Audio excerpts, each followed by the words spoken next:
Hi hello வணக்கங்க. இன்றைக்கி வந்து எங்கள் வீட்டில் கனவா வாங்கியிருந்து பார்த்தீங்களா, அதை எப்படி வைக்கிறோங்கிறத குட்டி மீன் விழாக்க நம்ம பார்த்துடலாம். ஃபஸ்ட்டு கனவாவே எப்படி க்ளீன் பண்ணி சின்ன சின்னதாக கட் பண்ணி வச்சுடணும் பார்த்துடுங்க.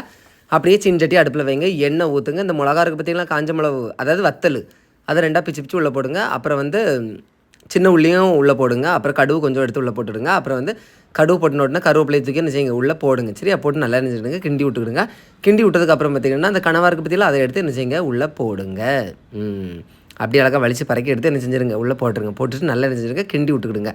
கிண்டி விட்டதுக்கப்புறம் நீங்கள் என்ன பண்ணணும் அப்படின்னு பார்த்தீங்கன்னா, கொஞ்சோண்டு தண்ணி ஊற்றி கொஞ்சம் நேரம் என்ன செய்யணும் வேக வச்சிடணும் பார்த்துடுங்க. வெந்ததுக்கப்புறம் ஒரு கரண்டி வெத்தல் தூள், அப்புறம் கொஞ்சோண்டு என்னது மஞ்சள் தூள், அதுக்கப்புறம் பார்த்திங்கன்னா இந்த கொஞ்சோண்டு வந்து இறச்சி மசாலா போடணும் பார்த்துக்கிடுங்க. சரியா, இறச்சி மசாலா அப்படி தூவி போட்டுவிட்டு அப்புறம் ஸ்பெஷலாக ரொம்ப ரொம்ப முக்கியமாக அரிசி இருக்குது பார்த்திங்களா, அதை வறுத்து மிக்ஸில் இந்த மாதிரி ஒரு நரன்னு திரித்து அதை என்ன செஞ்சுடுங்க உள்ளே போட்டுக்கிடுங்க. சரியா, அப்புறம் வந்து தேவையான அளவுக்கு உப்பு போட்டு என்ன செய்யுங்க கிண்டி மூடி வச்சுருங்க. கொஞ்சம் நேரம் வேக விட்டு நீங்கள் எடுத்து பார்த்தீங்கன்னா இறால் கூட்டு சூப்பராக என்ன செஞ்சுருக்கோம் ரெடி ஆகிருக்கும் பார்த்துக்கிடுங்க.